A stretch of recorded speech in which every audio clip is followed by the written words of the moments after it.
So for those of you that regularly watch the channel, you'll know I'm normally out and about doing some sort of activity within the realm of hybrid training, whereas this week our plans to film such activities have actually been railroaded by the fact I'm currently afflicted by the flu that is crippling most of my friends, family and people I see on social media all over the UK right now. You might well be in the same boat as I am, but what I've been doing today to compensate, not the first time I've done that, is go through some of the episodes of The Modern Mind. I've had some fantastic, inspiring conversations with some incredible people, and here are 5 lessons from 2022 that I think are going to set you up really well for 2023.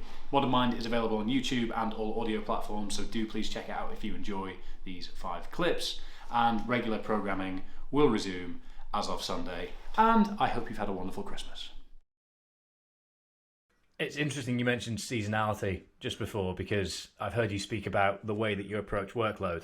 And I think there's pros and cons for viewing things in different ways, and obviously different things will work for different people. But from what I've gathered from the way you talk about things, you almost go through blocks of, as you would with training, you go through blocks of time where you devote it to a certain task, a certain workload, which means that other things are completely off the table, rather than potentially the flip side where you have a busy period of time workload, but you also have things on top of that. Am I right in saying that you almost periodize your work to get a task done, and then it's kind of all work, all play, back to work, rather than weaving the two as you go? Is that fair to say? Absolutely. So I do little monk mode seasons, okay? And I actually watched a really good video from you about, you're talking about alcohol and how you can balance it with fitness. I just watched that before this. And, you made such great points in that. And so I have my little monk mode seasons. So I think everyone could do with this as well. Instead of always trying to be perfect or always in grind mode, pick your battles really, and pick times of the year where it's easy for you to succeed. So for example, with your fitness goals or even business goals as well, I find January, February and March just really easy to just kind of go, monk mode, zone out from everything and focus on yourself and your goals. Then I think, for example, June, July, August, the summer months, I'll focus that on relaxing, traveling a bit. And then afterwards, September, October, November, I think they're really good times as well. So I think there's 2-3 month periods of the year that are really good times to focus on your fitness and your fitness and your productivity goals. And then there's better times of the year when you relax a little bit. So I absolutely do. I periodize the grind. And I think it's a great way to be. And some people, depending on your career or depending on your overall lifestyle, will have months where they should take the foot off the gas a little bit and relax. And then they'll have months where they should floor it. And it's kind of like auto-regulation in your training. You look at the week ahead and you say, hey, should I step on the gas this week or should I pull it back a little bit? So I think that's something that a lot of people could, employ into their own routine and see a lot of benefits from. So how are you going to get the best out of an individual if they never have any time to sit down and apply themselves to one task? And I think that's the real crux of what you explore within the book, and the real solution that I'm hoping it will provide in the long term is helping people understand that spinning 1,000,001 plates is only useful if you can spin one plate at a time and give it your devoted, undivided attention to then go on to the next. To give you a couple of examples, Hewlett-Packard, the company that make printers, they did a small study where they got a group of workers and split them into 2 groups. And the first group was told, just do your work and you're not going to be distracted or interrupted. And the second group was told, do your work, and then they interrupted them with emails and phone calls. So, a slightly more than normal, but not some insane amount. Then they tested the IQ of both sets of workers. The workers who were being distracted scored 10 IQ points worse on the test. To give you a sense of what that means, if you or me got stoned now, if we just smoked a fat spliff together, our IQ would go down by 5 points. So chronic distraction, twice as bad for your ability to be intelligent and think clearly as getting stoned. You'd be better off sitting at your desk, smoking a spliff and getting stoned but not being distracted, than sitting at your desk without a spliff being distracted all the time, right? There was another study at Carnegie Mellon University where they took 138 students and they split them into 2 groups and gave them an exam. And the first group did them under normal exam conditions, and the second group was told you can receive you leave your phone on and you can receive text messages. And you'd think that'd make them do better because they could cheat, right? They could text people and ask them the answers. In fact, the people who were distracted by text messages did 20% worse on the exam than the people who were not distracted, right? We're all losing about 20% of our bandwidth by just being constantly interrupted. So that's both an individual and collective problem. But just to go back to think about collective solutions, So lots of people will hear this, right? And obviously they, I think most people will intuitively know this chronic distraction is not good for us. But also, there can be an element where people hear someone like me saying this. It's a bit like I've gone up to a homeless person in the street and said, you know what, mate, what would make you feel much better would be if you went to the Ritz over the road there and just had a really nice dinner. And the homeless person will go, yeah, you fucker, I know that. I can't do that, right? In a similar way, a lot of people will be hearing what I'm saying and a lot of the other things that we need to do to improve our attention and going, yeah, I can't do that, right? If I don't follow Slack, if I don't answer my boss, if I'm not on that Zoom, I'll lose my job. And that's why I think we need to make all sorts of changes that make it possible for people to do the things they know will improve their attention. I'll just give you one very brief example. In France in 2016, they had a big problem with what they called le burnout, which I don't think you need me to translate. And so the French government, under pressure from trade unions, set up a government investigation of it, led by Bruno Metling, who was the head of Orange, their biggest telecom company. And he discovered 35% of French workers felt they could never unplug. They had to have their phones on and not silenced all the time, because their boss might contact them at any time of day or night and they would be in trouble if you didn't respond. When I was a kid, the only people who were on call were doctors and the Prime Minister. Now, almost half the economy is on call, right?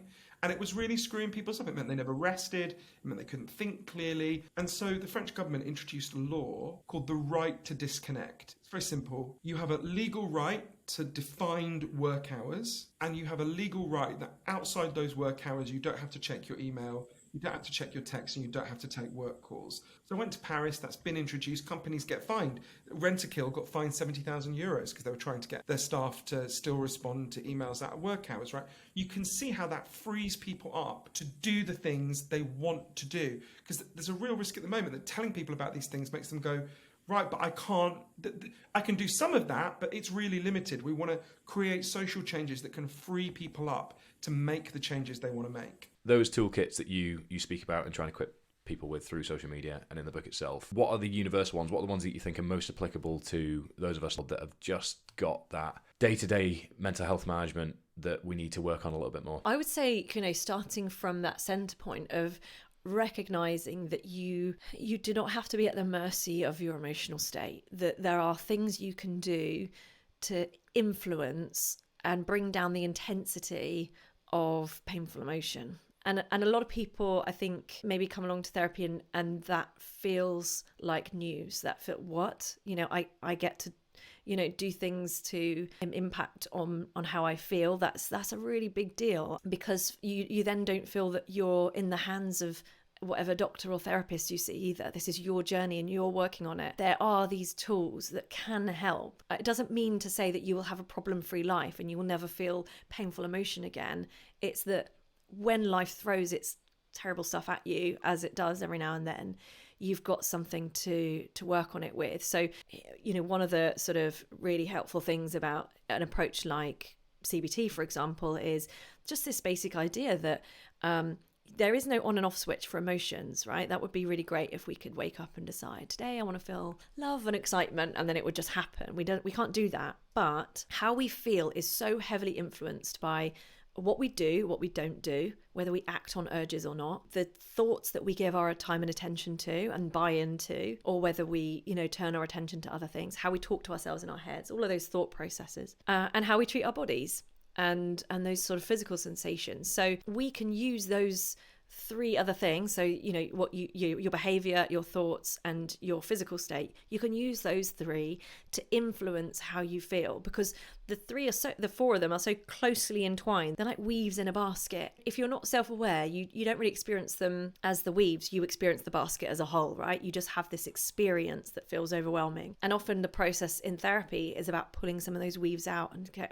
going, right, this was the experience, but what was going through your head at the time? Or what was the thought process? Or what were you believing? How much were you believing in the thoughts that arrived? What were you doing? Or what was the urge to do? And did you follow that urge, or did you go against it? And how did that impact on how you feel? And you start to see this pattern of how these weaves fit together to make that experience. And then you can start to look at, okay, well, here's the exit to this vicious cycle. When I do this, things feel different. And when I do that, I feel more stuck. It just opens, not in a self-critical way, but in a curious way, that it all becomes a bit of an experiment. You know, I know that when I do this, I have a better day. And I know when I do that, things get worse. You know, I feel good in the short term, but I feel worse in the long term, and those kind of things. So it becomes this process of sort of learning about yourself and how you work that can just keep going. And there isn't this kind of like one skill that makes everything okay. It's that process of constantly learning about yourself and what works, and the commitment to keep going on that journey, I think.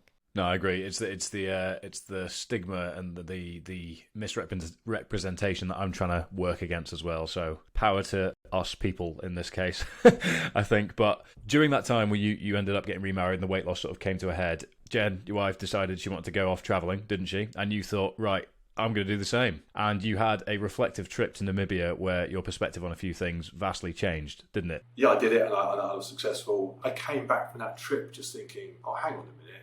I'm old enough to do whatever I want. You know, there are no limits on what I can do within reason. I kind of had this long regulated life in terms of regulation through work and regulation through being married. Everything was very calm. This is how it's done. And suddenly I found myself thinking, actually, I'm 40 something now. Can I screw it? But not screw it in a I'll take stupid risks way. But if I think I want to do that, I'll just go and do it. And actually, being selfish and doing that might actually make me a better person. That was one of the biggest things I learned, was that the selfishness. I preach this on YouTube a lot, that you're better off being selfish and becoming a better person for those around you than you are thinking you're not being selfish, but then being a useless person. So I've got friends that spend every single weekend watching their kids, whatever, play football badly or something. And I'll say to them, oh, by the way, you're grossly overweight, you're out of shape, when are you going to start jogging? You keep telling me, I can't jog because I've got to watch the kids that play football. Well, no, let the kid play football. Mine is playing football, go for a run. Well, what if I miss him scoring a goal? Well, what if? What if you have a heart attack when he's 15 years old because you never did go jogging? You know, so sometimes, that's a simplistic example, but sometimes just thinking, I'll look after me actually has benefits to people that you think would be disadvantaged by you looking after yourself.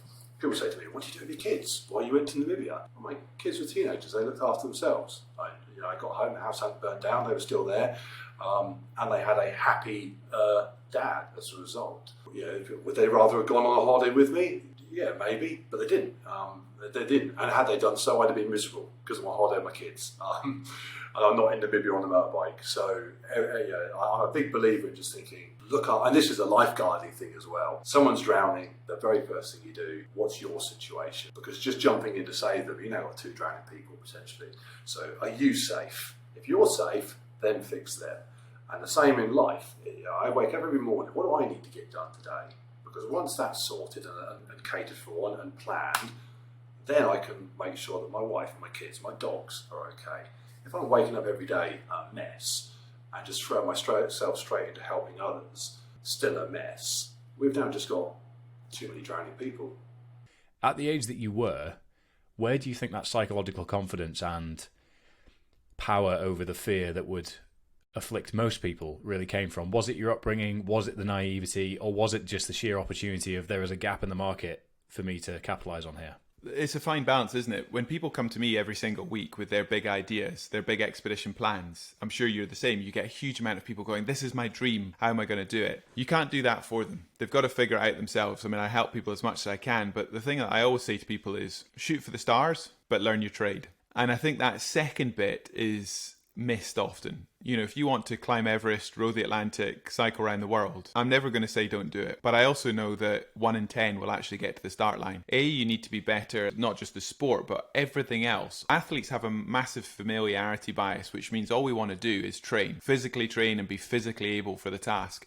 But if you're going to build a business and if you're going to build a lifestyle around major races or major projects, you need to be thinking about and good at so much else: logistics, finance, communication, the team around you, and more. So for an athlete to be able to have that awareness of what else it takes to be successful and to plan that like you would any other business, I say for some athletes, they just want to hit the gym, get strong, talk about their FTP, and that's enough. Well, guess what? I'm still not the world's best bike rider. I'm not the best bike rider in Edinburgh, But the reason I've had the ability over the last 20 years to consistently break world records and create these leaps in performance is because I've got a great team around me, and because I've got a really good awareness of what else it takes other than physical training to be able to take on these things. And I think that sort of holistic approach to it is pretty important. But to go back to the first project, yeah, there was wonderful naivety. And if anyone ever picks up The Man Who Cycled the World, which was my first book, or what goes back and watches it on YouTube, the adventure is really everything that happened off the bike. Where are you going to sleep each night? Where's your next meal? How are you going to get through? It's the story of the